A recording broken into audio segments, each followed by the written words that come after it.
Welcome to Radio Express World News, presented by Vibha Ramesh, Los Angeles, United States. The United States is in the thick of things as coronavirus rages in 21 states, deeming it serious enough to be placed in the red zone.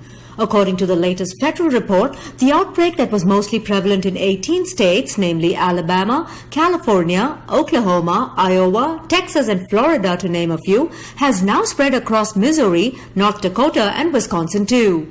Being in the red zone goes to say that these states saw 100 new cases per 100,000 people the past week. To this effect, the report recommended all the states in the red zone to strictly observe safety measures, including the closing of establishments where social distancing and mask wearing is not possible, and limiting indoor dining to less than 25% of its normal capacity. This fall session marks the beginning of a new academic year for students amidst the pandemic, and Teachers Union openly signaled going on a strike if schools reopen without adequate safety measures. Their intention is to urge schools to hold off the reopening until coronavirus transmission rates in a community go below 1% and average daily test positivity rates remain below 5%. Meanwhile, the number of known infections among state prison inmates and correctional officers has increased to more than 80,000 and deaths have gone up by nearly 25%. The Major League Baseball schedule is further delayed as the number of positive tests within the Miami Marlins continue to grow. The Marlins will not be playing until Monday and the Phillies until Friday. Moving on, here's what's happening in the rest of the United States. Virginia Governor Ralph Northam issued a rollback of the reopening and has reinforced restrictions that will come into effect on Thursday midnight. Death toll has increased in Arkansas and Oregon, with officials reporting 20 and 15 new deaths respectively. In an attempt to reduce America's dependence on foreign countries for essential medicines, the Trump administration has extended a $765 million loan to Eastman Kodak Company to make critical pharmaceutical components. This year, Muslims visiting the holy city of Mecca will have a different experience, one that will be governed by safety measures in view of the pandemic. To this extent, authorities in Saudi Arabia will provide pilgrims with bottled water instead of drinking from a holy well, and the Kaaba's black stone will be off limits. Further, each pilgrim will receive a package which will include sterilized pebbles to observe the ritual of throwing stones at the devil and personal prayer rugs. That said, one of the biggest safety measures taken by the Saudi government is to limit attendance to 1,000 pilgrims only, as against the usual crowd of 2.5 million. Meanwhile, countries in the Middle East are getting ready for the celebrations of Eid al-Adha this weekend. The coronavirus crisis, though, has enforced changes to the way the festivities will be conducted this year. Officials in Oman and Bahrain have requested residents to keep the celebrations at a smaller scale and have reimposed a domestic travel ban and curfew.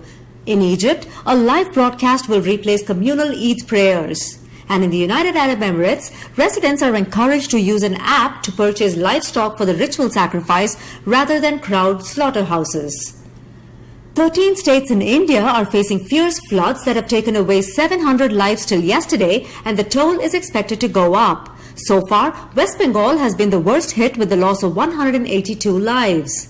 Indian Navy is pressing for a third aircraft carrier and 2 new fighter quadrants to fight China's expanding presence in the Indian Ocean region, even as the commissioning of the second carrier gets delayed.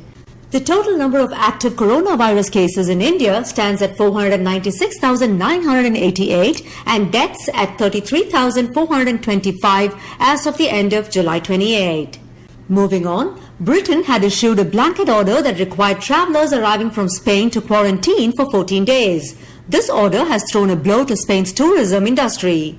Commenting on the quarantine rule, Spain's Prime Minister Pedro Sanchez said that Britain should have taken into consideration the regional divergences in the nation's coronavirus cases instead of issuing a blanket order. Leisure travel has been heavily affected by the pandemic this year, as travel fell by 98% during the initial 5 months of the year, according to data released by the United Nations World Tourism Organization on Tuesday. To put it in numbers, on a global level, 300 million fewer people traveled, which in monetary terms is a loss of $320 billion for the tourism industry. As a follow-up to the recent detection of 14 cases of coronavirus in Da Nang, Vietnam halted domestic flights into and out of Da Nang for 15 days. Although international travel was suspended months ago, domestic tourists still travel to Da Nang. This move follows the evacuation of 80,000 people yesterday from Da Nang.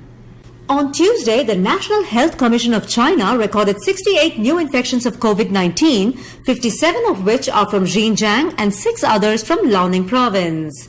The recent outbreak has led China to test all 6 million residents.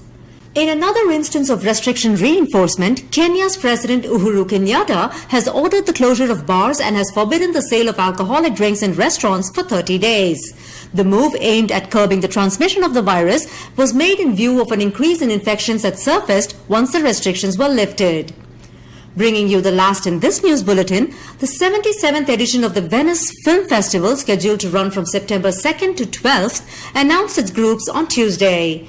Organizers have assured that adequate safety measures will be taken, including temperature checks and new outdoor screening sites.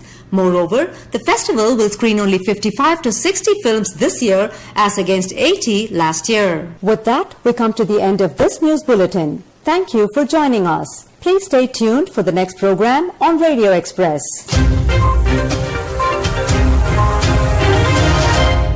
To receive Radio Express English news and English programs in your WhatsApp, please send a WhatsApp message, English programs, to 90727 95547. And please subscribe to our YouTube channel, Radio Express. Thank you.